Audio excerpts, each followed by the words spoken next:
Hi, I'm Jackie with Military Saves, where we encourage the entire military and veteran communities to save money, reduce debt, and build wealth through a Military Saves pledge. Thank you so much for joining for today's Midday Money Chat. This is brought to you by our friends at the American Armed Forces Mutual Aid Association, also known as AAFMAA. Now, before we begin, I would like to remind you of an opportunity to win $500 and jumpstart your savings. The Military Saves Saver Survey is open now through June 18th. It's anonymous, it takes only about 5 to 7 minutes, and it enters you in our weekly drawings for $500, so good luck. Now, without further ado, it is my pleasure to introduce to you today's guest. Justin Pearson is a 20-year Army veteran. He enlisted in the U.S. Army in 1997 as an airborne infantryman. He was assigned duties from Fort Bragg, North Carolina to Hawaii and to other places in between. Justin is a Bronze Star recipient for Operation Enduring Freedom and was selected for promotion to Sergeant Major before retiring from the Army in 2017. Now at AAFMAA, Justin serves as Vice President of Business Development, focusing on building business relationships with like-minded organizations to develop new channels for membership, awareness, and growth. Justin, thank you so much for joining us today. Hey, thank you so much for having me. Well, thank you. And you dated me too, 1997. Well, you sent me the bio. So today, guys, I know, right? We're going to be talking about veteran transition and all the financial surprises, expectations, everything that goes along with that as far as money. So we want you to be prepared, and Justin is going to be here to give you a wealth of tips and resources. But before I say that, I do want to thank you so much for your service, Justin. Thank you so much. And thank you to everyone watching that has also served as well, or are supporters of those that are serving. So thank you. Oh, thank you. So let's talk about it. I know that when you joined the Army, it was right out of high school, and I want to know, what was it that inspired you to join the military? You know, first and foremost, I would say it was definitely a little bit of family tradition. My father and my grandfather, they both served in the Army, and both of them earned the Bronze Star and the Combat Infantryman's Badge, which I earned throughout my career too as well. I will give some credit back to that family tradition of joining the Army. And some of the other factors were experiencing adventure, doing something that most people would never do, nor at that point in time would I have ever had the opportunity to do, since I was out on a farm in Montana, like jumping out of a perfectly good airplane or rappelling from helicopters, putting camo on your face, et cetera, et cetera.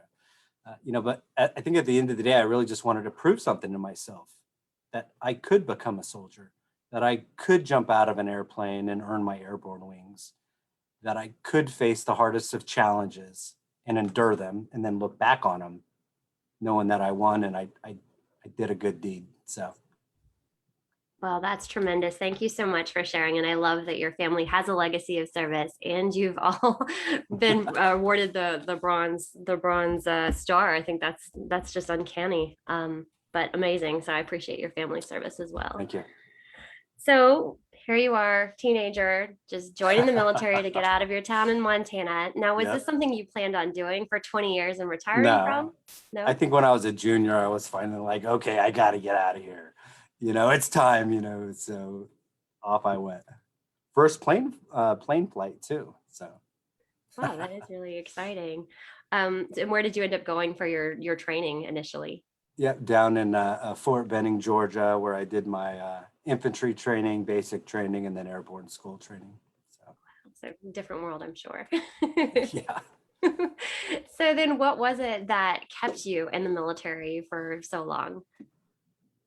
My initial thoughts going in was, hey, I'll do 4 years. I'll secure the Montgomery GI Bill, so I have college money. I'll secure the VA home loan, so in the future I'll be able to, buy a home, and then boom, cut sling load, and I'd be gone. But at each of the periods of time where you can re-enlist into the Army or into the military, the great professionals were always dangling, one of those juicy carrots in front of me with like a gift, a special opportunity. And being young in the military, to hear like, hey, you can go off and you can become a recruiter and recruit young men and women into the Army, or hey, ooh, duty station of choice. Do you want to go to Hawaii? Sign me up, right?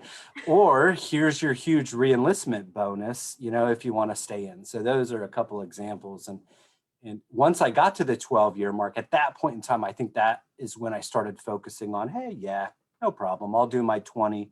Once I got to like the 17-year mark, I started thinking, hey, I'm going to do 30 years. I just got selected for promotion to sergeant major. And I'm looking at it like, wow, I really love the camaraderie, the responsibility, and the building teams environment within the Army. And then like clockwork, I think, many people have said it, over the times, hey, at some point in time, you're just going to wake up and you're going to say, it's time for me to leave. And I always thought, man, that's never going to happen. And I tell you, at 19 years and some change, the light switch flipped on one day telling me it's time to start your career in corporate America. And boom, put in my retirement paperwork and I started that transition. So. Wow, that's incredible. And it is true. I mean, you did mention a lot of initial benefits to joining the military as far as the home loan, the VA home loan, the GI Bill. But you're right. There are so many other incentives if you stay with it. So I can see how that would end up being a really fortuitous career for you. But then one day you woke up and decided it was time to become a civilian. So can you tell me a little bit about what that was like for you? What sort of veteran support services did you receive when you were in the military transitioning out? So when I was leaving the military, I am assuming it's going to be much different.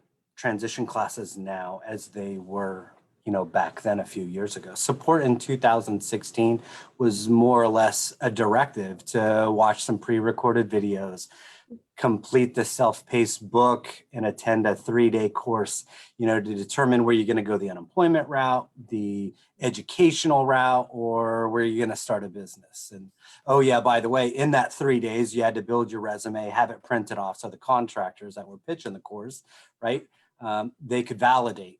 And I mean, at that point in time, 4 years ago, it was, hey, where's all your NCOER evaluations in your awards? Copy and paste all that, shuffle the words around, and boom, there's your resume. And yes, that did help us. I mean, I guess to at least say we had a resume, and it helped those individuals to be able to say, yeah, we were trained. But, at that point in time, after spending 20 years in the military, when I heard things like branding, I looked around like, branding, what? I've never heard of this. I was issued a military dress uniform. I have all the awards and decorations. And then they would say, oh yeah, you got a network.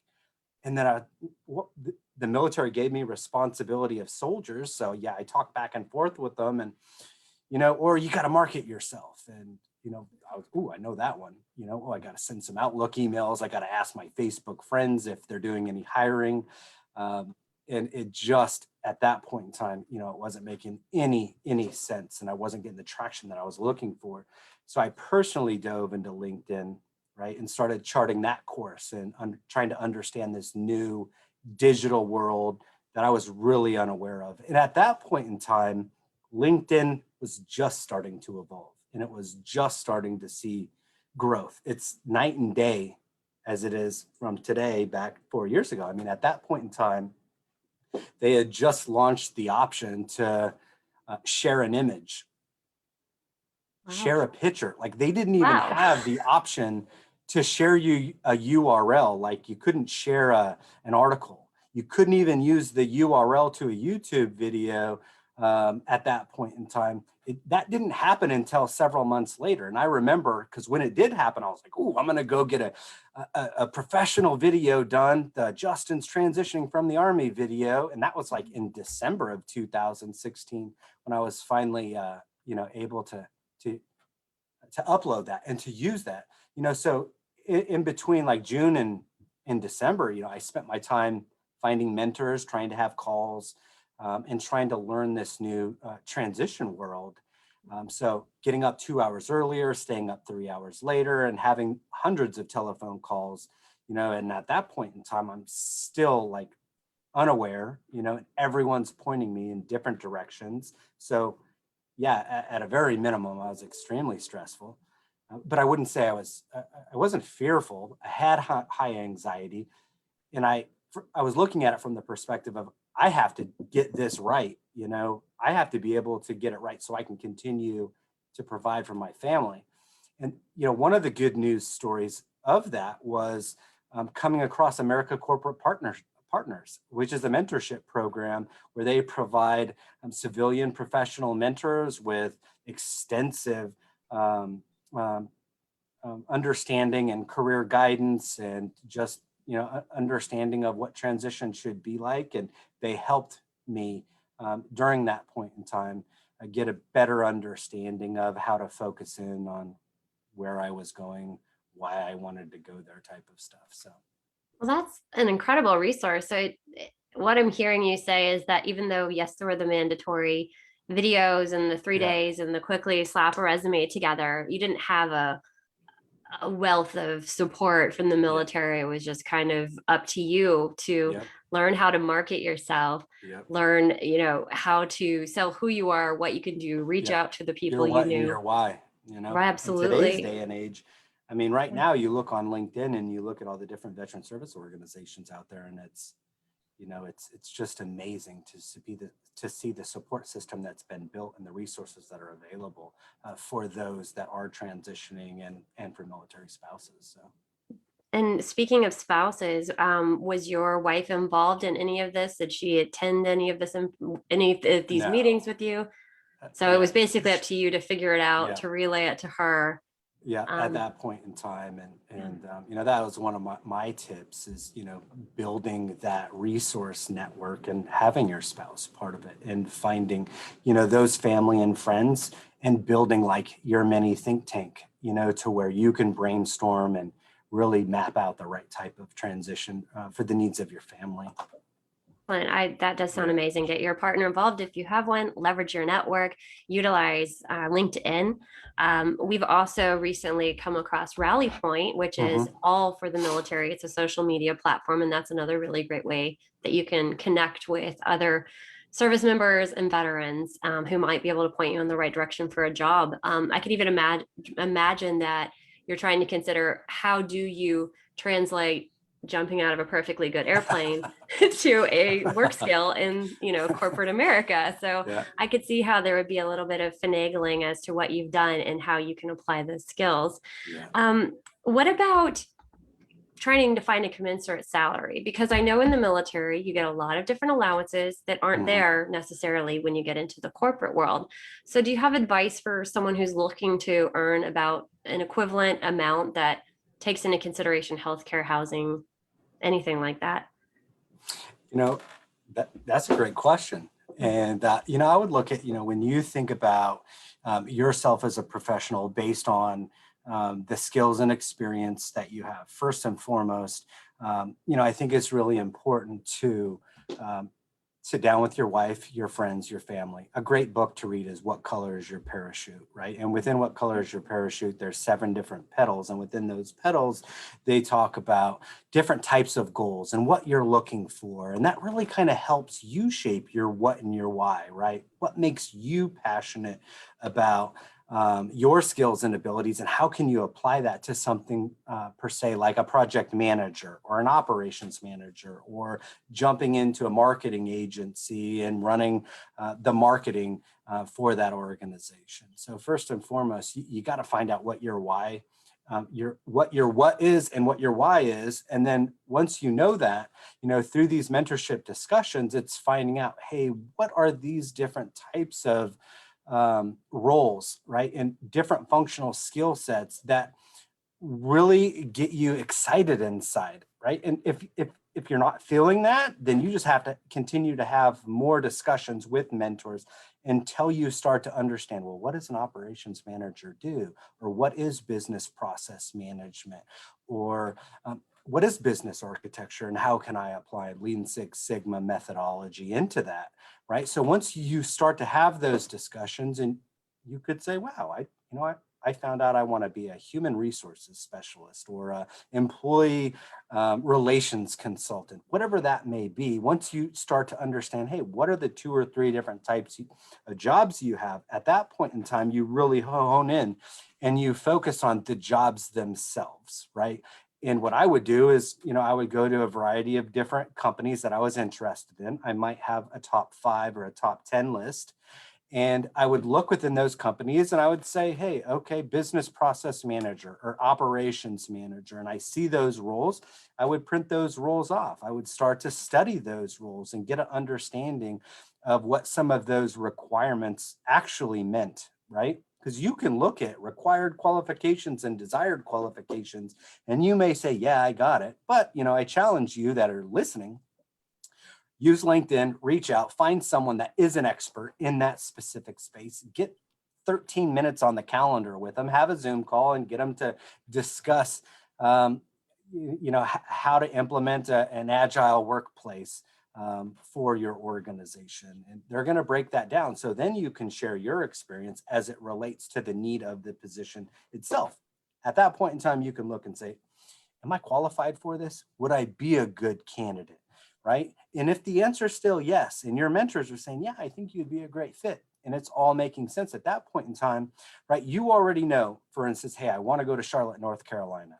Okay, well, I would jump onto salary.com, Glassdoor, Indeed. I would look at what does an operations manager make in Charlotte, North Carolina for someone that has 10 years of experience. You're going to find that general number, right? It could be $90,000, $100,000, $110,000. Focus on that salary median, because that's a salary median that's been approved by an organization specifically for a certain type of position. A human resources specialist in Charlotte, North Carolina, the salary costs of that position as it relates to an operations manager position are totally different. I'm not saying you or me, hey, we need to put a price tag on our head, but you got to look at the position itself. So once you know, hey, this is the type of position, I'm qualified for it, I have this much experience, and it's in a specific location, Minnesota, or wherever the case may be, you got to know, hey, okay, this is what they're looking for. And that salary band may be 90 to 110,000. And you can say, okay, is 100,000 where I believe I should be, or where we would be comfortable with? Okay, would 95 be, right? So I might take a step back from that salary median just so I can get my feet in the door when I'm filling out an application and a company says, oh, how much money are you looking for, Justin, based on this specific position? If I know based on the research that I did, hey, it's 90 to 110, but I come in at 95, I'm still within that band. And then I'm specifically talking about the required and desired quals associated to that specific position. Now, I did that, but what I didn't do in my transition, which was a huge, massive struggle, right? I didn't lay out like, okay, in Pittsburgh, outside of Pittsburgh, you have Coriopolis City, you have Moon Township, which is the township, Allegheny County, and the state of Pennsylvania. I'm paying taxes on all of these different areas. And if I'm buying a home, there's different types of real estate fees associated with that, right? I didn't even look at that. So I was just like, oh, okay, I'm fine, and that comes back to one of those struggles was when I got my first civilian, I got the pay stub first because I'm like, why do I need to look online and check my bank to see what the direct deposit was? I'm like, oh, look at this pay stub. That is so cute. Let me check this out. Oh, what in the world? What happened? Like over half my paycheck was gone. And I did not realize that. I was just totally unaware and did not know, hey, you're going to be paying all kinds of taxes. I mean, you think about it. Earlier, I was in Texas. I wasn't paying any taxes. There wasn't anything coming out of my paycheck. And I had, for 20 years, really didn't see many monies coming out of my paycheck. So part of that transition process should be, when you're a year out or 6 months out, hopefully it's a year out or 15 months or whatnot, you're sitting down and you're laying out that plan. You're trying to shape what your salary should look like. You need to get a good understanding of the different resources that are out there. So you have a full picture of all the deductions that are going to come out of your pay. And then once you can align all that and all these, hey, I need to get this type of stuff. These are things I'm going to have to pay for at that point in time. Then I would come back to the salary and say, okay, is this the type of job that is within my expertise that I could do, that I would get hired for? Because there's a difference between saying, oh yeah, I could be an operations coordinator, or I can be an operations manager, or I'm a senior operations manager, or I'm the VP of operations within a particular business, whether it's small, medium, or large, or it's a full enterprise, versus like, hey, yeah, I was in the Army and I was a senior leader and I ran a whole bunch of operations. I track everything from the commander.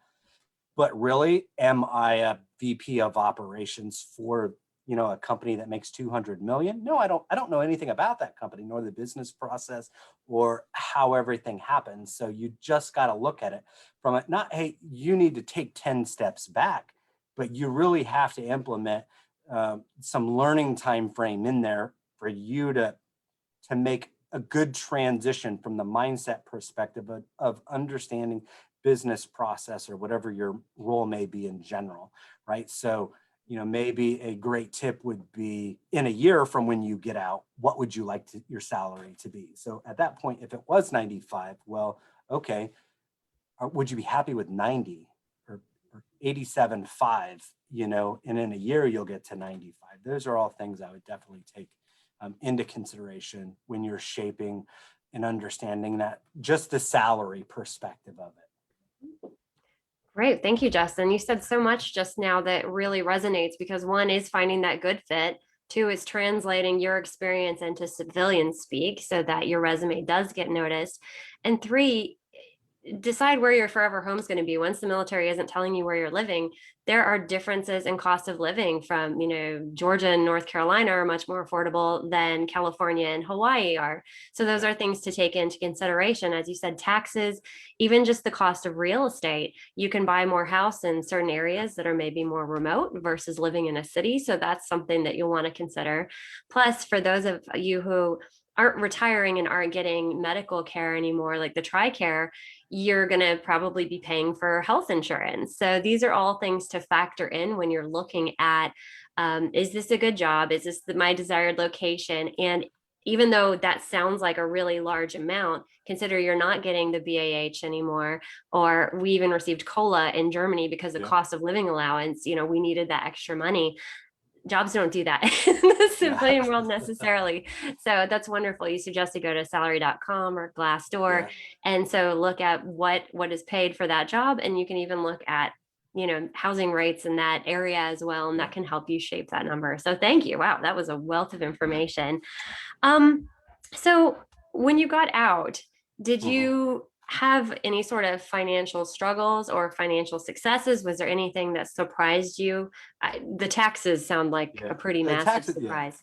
Yeah, the taxes was one of them. But I also didn't know at that point in time when I was transitioning out, or even leading up to it, no one had ever said, you need to get your life insurance now, right?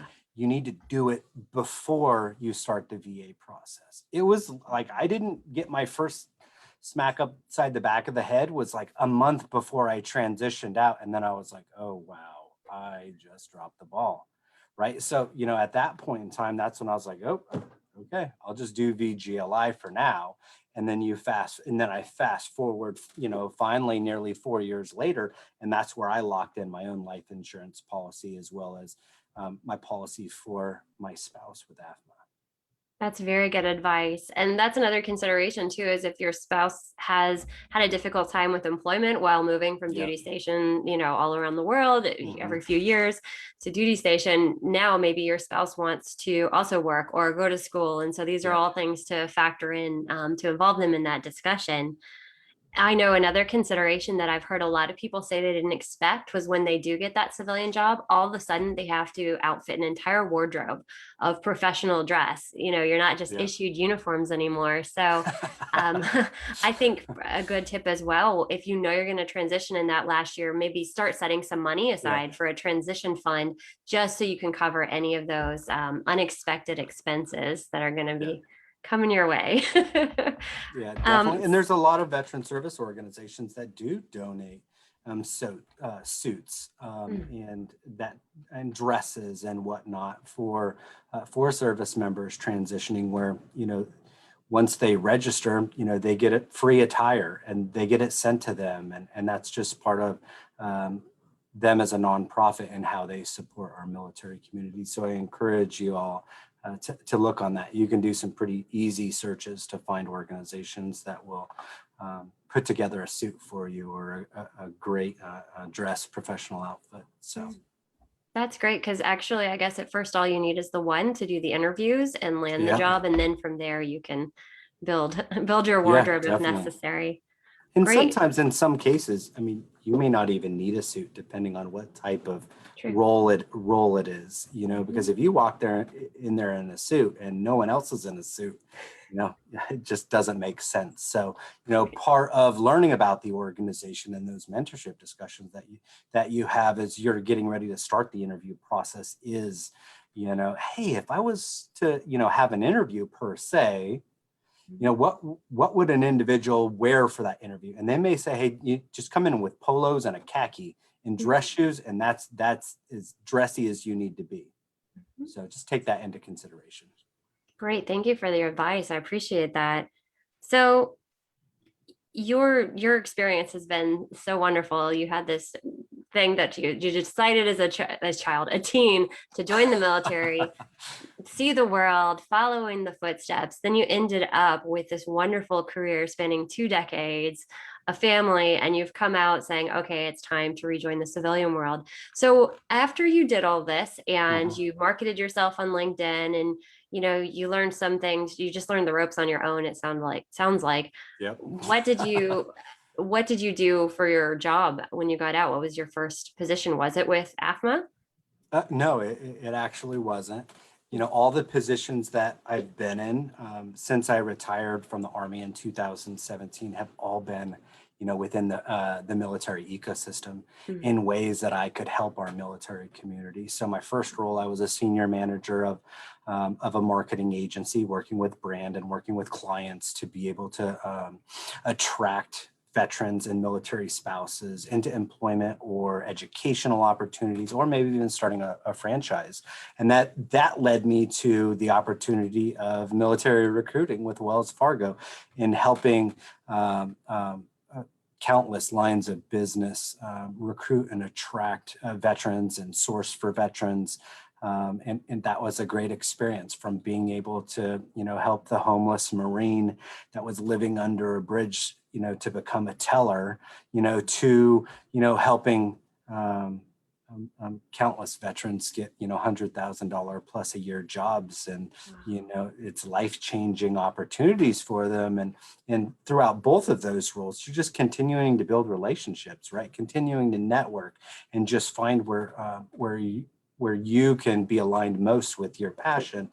And for me, it was also like, hey, at scale, how can I make even more of an impact? And the opportunity with AAFMAA to be able to work with veteran service organizations and military support organizations and find those groups that are like-minded, that are aligned to our mission, that are totally 100% focused on the military community. It's amazing. It's amazing to be a part of an organization that truly cares, that you can see it. You can walk right down the hall and you can see our member benefits team on the phone, making calls, changing lives and helping people. Or you can walk over to another corridor and hear individuals that are assisting those veterans that are calling in, that are trying to lock in their life insurance and protect their family.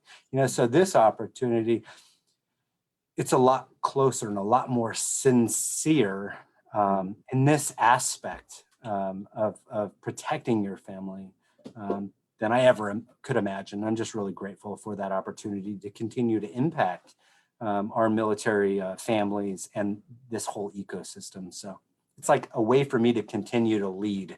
Like in the Army, I loved being a leader and loved talking about leadership. And, this is just another opportunity to still kind of do what I do. So. It sounds like you were just destined to live a life of service. Yeah. I think it's incredible that you are following your passion and you're not just finding a job just for Yeah. a paycheck. I could see if you joined the military with purpose and with that drive and ambition, how you've still got that with you. And now you're using those experiences and you're reaching out, helping other veterans. And I think that's just something that really resonates with me as well. So I appreciate that you're doing that and you're still giving back. Yeah. So for anyone, I'm going to give us a little plug quickly for Military Saves. Anyone who's Yeah. tuning in right now and you are looking to transition out shortly, if you have any questions, you can ask them in the chat and Justin will be more than happy to answer those for you.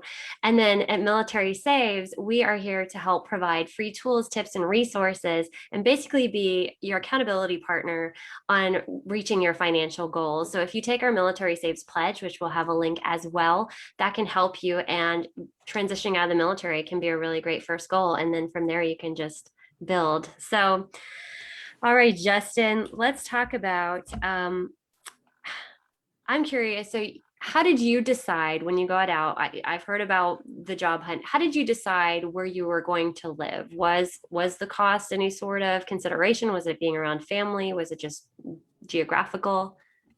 You know, at that point in time, it was totally focused on finding a job that that did bring in the highest salary, right? That was still in the military community, you know, at that point in time. And, you know, coming from Texas, growing up in Montana, and then as I'm getting ready to leave the military, I'm thinking like, yeah, I want to go to Alaska. I want to be on that little island that you take a prop plane to, you know, just out in the wild, wild west. And it wasn't, you know, it was, hey, you're going to go outside of, you know, outside of Pittsburgh. So that was a very, very big change. And it was outside of, you know, from a geographical preference, outside of those goals. So earlier, you know, when I talked about finding your what and your why, and really, you know, developing this think tank of support amongst your spouse and your family members and your friends, you know, I really, really think that just plotting out, hey, what are the 2 or 3 different locations that's where you want to go. You know, that's where you're going to be motivated, because like when a recruiter asks you or a hiring manager asks you, oh, so you want to go to Montana? I would be like, oh yes, of course. I love the big sky country. I love the opportunity to go to Glacier National Park, right? To be able to walk these trails. Have you been to the Avalanche Lake Trail? And they may say, oh yeah, that right there, they can relate to that, right? There's a reason why they have a specific vacancy in, we're just saying, Montana, versus like, you know, if a hiring manager or recruiter asks you, hey, do you want to go to Madison, Wisconsin? And you have no relatability, you know, to that area, which Madison, Wisconsin, amazing pizza. Yeah. You know, it was Beautiful. a great trip, but I think relatability in that location is important during the recruiting process. But and especially like when you're getting out of the military, where do you want to go? You choose. Go to a place that's going to make you happy, and then from there you're going to be happy. That's going to be a place where you can thrive. Trust me, you'll find a job if you're focused and you're building the right network and you're using, you know, some of the tools that we've talked about today to be able to build and grow and prepare yourself for a role in corporate America or Department of Defense or whatnot. Wonderful. So you have a lot of choices. And in the military, you don't always have a lot of choices. And now I know for some that freedom can almost be overwhelming because you can go where you want, do what you want, you know, live where you want. But you are in control. And if you do feel unsure, you can take advantage of many veteran organizations, groups, tap into your own personal network of your battle buddies that have already gotten out and have been there before. And then take into consideration your special skills, your interests, your purpose, what's best for you and your family. And then I do like that you suggested life insurance and where to specifically crunch numbers. And I think, again, that as long as you start planning, like you said, a year in advance, if possible, you can start saying, well, if we set aside this amount of money, that can go towards you know, any sort of cost. That if you do the VA home loan, I know that that's going to be a huge advantage if you're looking to be a homeowner. So basically just sit down and either yourself or your spouse go ahead and talk about what your dreams are, your plans, and then you can build around that. And we even have a spending and saving tool with Military Saves where you start tracking a few months worth of your spendings, and then you Yeah. can say, okay, well, we can cut here, or we actually can stash this amount aside. So just take charge of it. You will Yeah. have it might feel a little overwhelming, I'm sure, some days, but you are not alone. There are resources, networks, and I know that Justin's here at AAFMAA to assist you. We're here at Military Saves, so you're not alone. So before we go, do you have Yeah. any sort of other specific resources that you'd like to share today, Justin?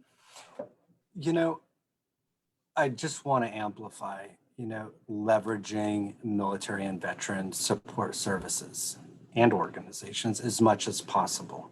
There's a lot of nonprofits out there and organizations that are totally there focused on supporting those transitioning and our veterans and military spouses. So they definitely can be a combat multiplier for you. I mean, even our Spouse Link brand, stay informed, get support, be inspired, and you're able to learn and connect to a community. So I definitely encourage you to check out our Spouse Link brand and Team RWB. I mean, that's another one. I mean, how often, do you think about personal well-being and fitness? And Team RWB stands for Enriching the Lives of Veterans in their communities through physical and social activities. So again, lots of resources. Hire Military, which connects service members and spouses to meaningful careers. That's another great opportunity if you haven't had the opportunity to check them out. Vets to Industry, another one. It's like this networking beehive where literally hundreds of professionals will come together a month, right? And they'll do networking sessions on LinkedIn, and you're building your brand, you're connecting with people, you're having great discussions, and you're finding opportunity. And then last but definitely not least is, find ways that you can obtain civilian certification in whatever specialty that may be. And a great partner we have is PM ProLearn. They provide certifications around project management, agile, and Scrum. So I definitely consider using resources like that. Great. Thank you so much. We'll get the information on that from you, and we'll make sure we share those resources with anyone watching. And then at Military Saves, we've got a partnership with the Yellow Ribbon Network, and they provide totally free financial coaching and counseling. So if you're watching and you want that and you kind of want a snapshot and start building a plan, you can't beat free. These are trusted professionals. So. All right. So one last question before you go, Justin. Do you have one piece of advice you would like to share to someone who is ready to transition from the military into the civilian world? Well, I guess the most powerful piece of advice that I could tell you is to leverage LinkedIn. Mm-hmm. Right now, you may not know what it means or what it is, but LinkedIn is 100 times more powerful than you understand right now. So please take the time, start building your brand, get on LinkedIn, and get mentors. And if you need help, I'm here to help too. But definitely leverage LinkedIn, because that can be the bridge to your next opportunity, and the bridge to allow you to continue to develop meaningful relationships in the next community that you decide to join. So thank you so much for the opportunity today to talk about AAFMAA, talk about my military career, and just the opportunity to talk to your audience. So, and thanks for those that are listening. Well, we so appreciate your time today and your expertise, Justin. You have lived a life that, a select group of individuals do, but we love, I know as a military spouse, we love taking care of that veteran community and letting you know that once you take the uniform off, you still matter. And we want to do everything we can to lift you up and see you continue your journey of success. So thanks to AAFMAA today for presenting today's Midday Money Chat. Thank you everyone for watching. And Justin, thank you again for your time. We appreciate it. Thank you. All Take right. care. You too. Bye-bye.